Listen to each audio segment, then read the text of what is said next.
자, 솔직히 말해봅시다. 지금 이 영상을 클릭하신 여러분, 아마 마음속이 시커멓게 타버린 상태일 겁니다. 도대체 왜 저러는 걸까? 내가 뭘 잘못했나? 아니면 나를 더 이상 사랑하지 않는 건가? 아무리 물어도 대답 없는 연인의 뒷모습을 보며 벽에 대고 소리치는 기분을 느끼고 계실지도 모르겠습니다. 바로 연애의 가장 고통스러운 형벌이라 불리는 해피형 연인의 침묵 때문이죠. 여러분, 한번 상상해보세요. 여러분 앞에 아주 투명하고 견고한 유리벽이 하나 세워져 있습니다. 여러분은 그 벽 너머에 있는 연인을 향해 손을 뻗고 소리를 지르지만 상대방은 마치 수중발레를 하듯 느릿하고 고요하게 여러분의 시선을 피하며 점점 더 깊은 물속으로 가라앉습니다. 이것이 바로 회피형의 침묵을 시각화한 모습입니다. 하지만 오늘 제가 여러분께 드릴 말씀은 조금 충격적일 수 있습니다. 그들의 침묵은 단순한 거절이 아닙니다. 그 침묵 안에는 우리가 미처 해석하지 못한 아주 복잡하고 슬픈 5가지의 언어가 숨겨져 있습니다. 오늘 이 시간을 통해 그들의 굳게 닫힌 입술 뒤에 숨은 무의식의 지도를 함께 펼쳐보겠습니다. 이 영상을 끝까지 보신다면 여러분은 더 이상 상대의 침묵에 상처받아 울기만 하는 피해자가 아니라 그들의 심리적 기제를 꿰뚫어보는 전략가가 되실 겁니다. 자, 그럼 해피형의 침묵 속에 숨겨진 첫 번째 언어부터 바로 파헤쳐볼까요?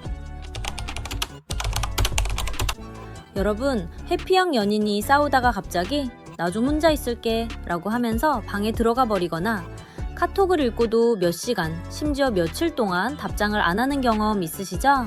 그 순간 여러분 머릿속에는 온갖 부정적인 생각이 몰려옵니다. 아, 나한테 관심이 없나 봐. 내가 너무 귀찮은가 봐. 나를 사랑하지 않는 건가? 혹시 다른 사람 생긴 거 아니야? 이런 생각들이 꼬리에 꼬리를 물고 여러분을 괴롭힙니다.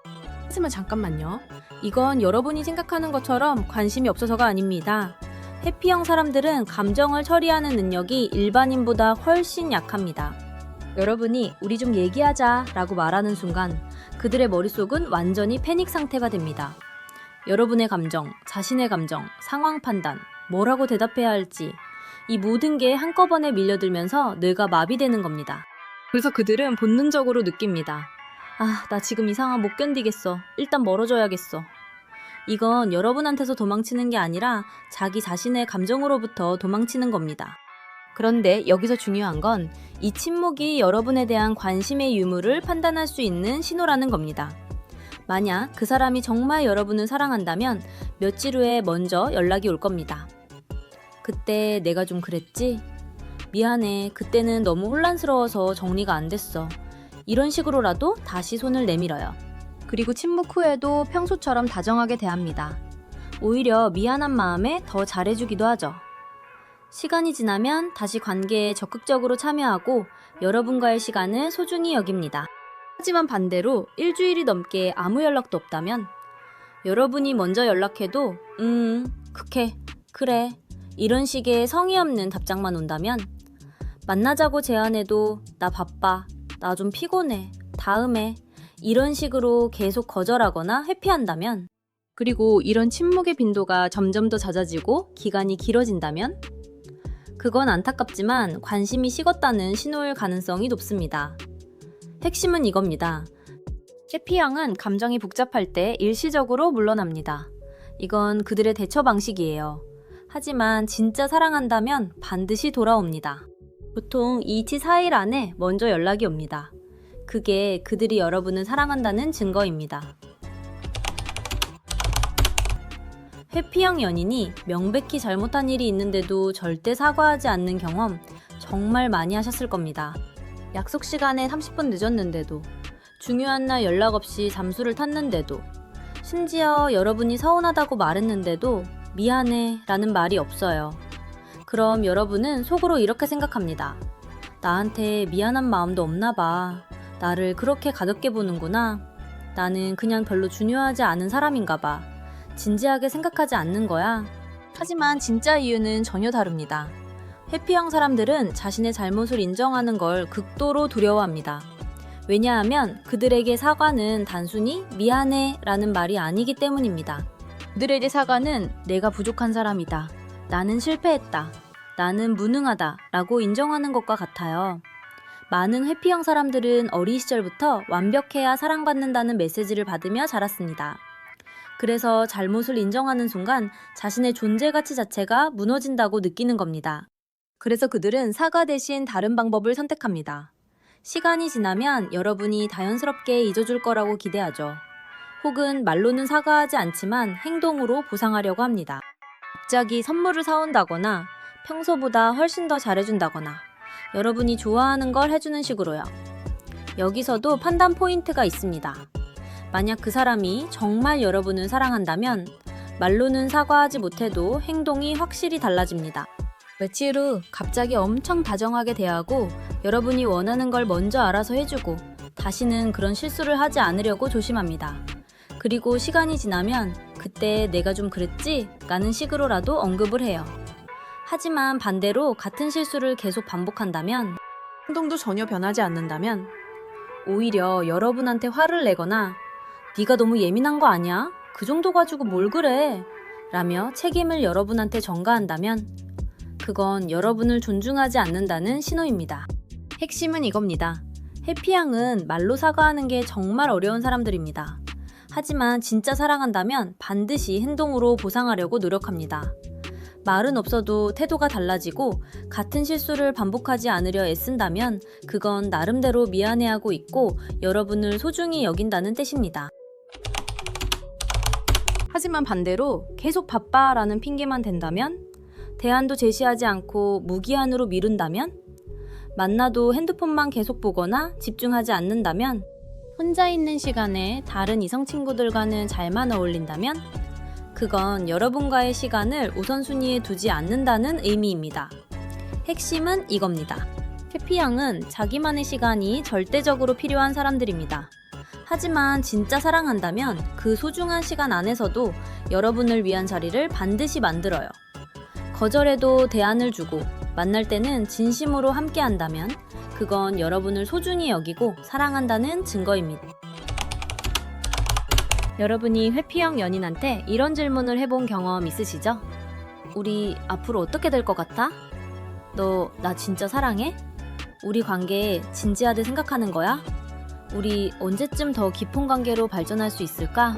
그러면 그들은 갑자기 말이 없어지거나 화제를 다른 데로 돌립니다. 배고프다, 밥 먹자. 이거 봐봐, 이거 재미있네? 이런 식으로요. 심하면 짜증을 내거나 왜 자꾸 그런 얘기해? 라고 불편해합니다. 그럼 여러분은 이렇게 생각하게 됩니다. 나랑은 미래가 없다고 생각하나 봐. 나를 진지하게 안 보는구나. 그냥 가볍게 만나려는 건가? 장난치는 건가? 하지만 이것도 조금 다르게 봐야 합니다. 해피형 사람들은 미래 약속이나 관계 확인 질문을 극도로 부담스러워합니다. 왜냐하면 이들은 관계가 깊어진다, 내 자유를 잃는다, 내가 통제당한다 라고 느끼기 때문입니다. 여러분은 사랑하지 않는 게 아니라 사랑이 깊어질수록 자신이 속박당하고 질식할까봐 두려운 겁니다. 그래서 그들은 이런 질문을 받으면 본능적으로 방어벽을 칩니다. 마치 위험 신호가 울리는 것처럼요. 여기서도 구분할 수 있는 포인트가 있습니다. 만약 그 사람이 정말 여러분을 사랑한다면 그 질문에는 직접적으로 대답 못해도 행동으로는 책임감을 보입니다. 여러분은 자기 친구들이나 가족에게 소개하고 중요한 순간에는 반드시 옆에 있어주고 여러분이 힘들 때 진심으로 위로해줍니다. 그리고 시간이 지나면서 조금씩 더 깊은 얘기를 하려고 노력합니다. 처음에는 표면적인 얘기만 하다가 몇 개월 지나면 자기 과거나 고민도 조금씩 털어놓게 되죠. 하지만 반대로 관계에 대한 어떤 얘기도 항상 회피한다면, 여러분은 자신의 인간관계에서 완전히 분리시킨다면, 몇 개월이 지나도 관계가 전혀 발전하지 않고 늘 제자리라면 우리 그냥 편하게 만나자, 우리 굳이 그런 거 정하지 말고 이런 식으로 성급기를 한다면 그건 여러분과의 관계를 진지하게 생각하지 않는다는 의미입니다.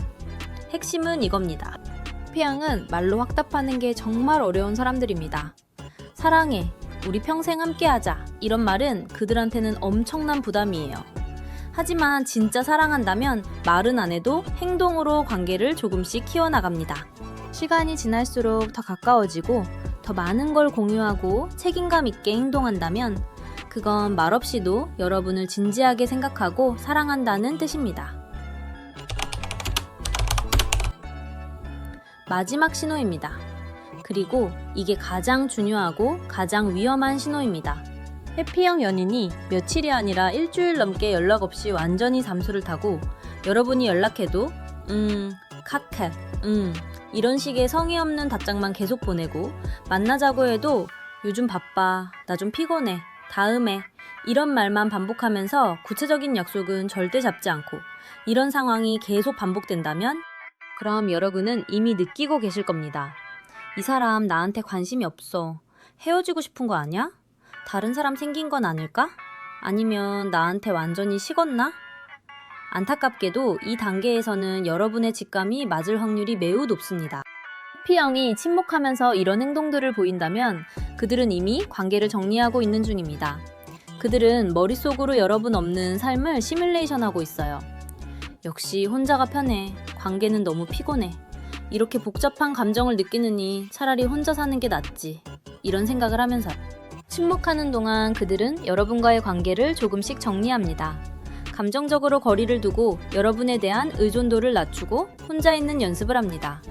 침묵이 길어질수록 그들은 이별을 준비하고 있는 겁니다. 2단계의 명확한 신호들을 말씀드리겠습니다. 2주 이상 제대로 된 대화가 하나도 없습니다. 여러분이 힘들다고 말해도 안 좋은 일이 있다고 해도 공감이나 위로가 전혀 없습니다. 그냥 힘내, 그래 이 정도로만 끝냅니다. 만나자는 제안을 구체적인 이유 없이 계속 거절합니다. 심지어 우리 좀 쉬자, 나 요즘 혼자 있고 싶어, 나 좀 시간이 필요해 이런 말을 꺼내기 시작합니다. 더 심각한 경우 다른 이성과의 만남을 숨기지 않습니다. SNS에 다른 사람들과 노는 사진을 올리면서 여러분한테는 바빠? 라고 했던 거죠. 그리고 여러분의 존재 자체를 귀찮아하는 게 행동으로 느껴집니다. 여러분이 연락하면 마치 짐이 된 것처럼 대합니다. 이런 신호들이 나타난다면 그건 더 이상 일시적인 침묵이 아닙니다. 그건 명확하게 관심이 없다는 신호이고 관계를 끝내려는 신호입니다. 핵심은 이겁니다. 해피형도 사랑할 때는 나름대로 노력합니다. 서툴고 느려도 자기 방식대로 사랑을 표현해요. 하지만 관계를 정리하기로 마음먹으면 서서히 거리를 둡니다. 침묵의 빈도가 점점 높아지고 기간이 점점 길어지고 돌아와도 예전 같지 않다면 그건 이미 마음이 떠난 겁니다. 지금까지 5가지 침묵의 언어를 함께 살펴봤습니다. 이제 여러분의 연인을 한번 체크해보세요. 먼저, 이 사람이 나를 사랑하지만 표현이 서툴 뿐인 경우입니다. 침묵 후 보통 2치 4일 안에 먼저 연락이 옵니다. 그때 미안했어. 내가 좀 그랬지? 이런 식으로라도 언급을 해요.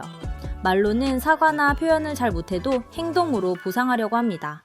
갑자기 선물을 사오거나 평소보다 훨씬 더 다정하게 대하거나 여러분이 좋아하는 걸 해주려고 노력합니다. 그리고 시간이 지나면서 조금씩 더 가까워집니다. 관계가 제자리 걸음이 아니라 천천히라도 발전합니다. 중요한 순간에는 반드시 곁에 있어줍니다. 여러분이 정말 힘들 때, 중요한 일이 있을 때는 옆에 있어요. 혼자만의 시간이 필요하다고 해도 대안을 제시합니다. 이런 신호들이 보인다면 그 사람은 여러분을 사랑하지만 표현이 서툴 뿐입니다. 조금 더 기다려주고 이해해주면 관계가 좋아질 수 있습니다. 반대로 이 사람이 이미 관심이 없거나 떠나려 하는 경우입니다.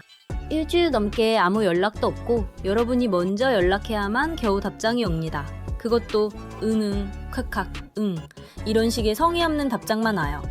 같은 실수를 계속 반복하고 행동도 전혀 변하지 않습니다. 여러분이 아무리 얘기해도 똑같은 일이 반복됩니다.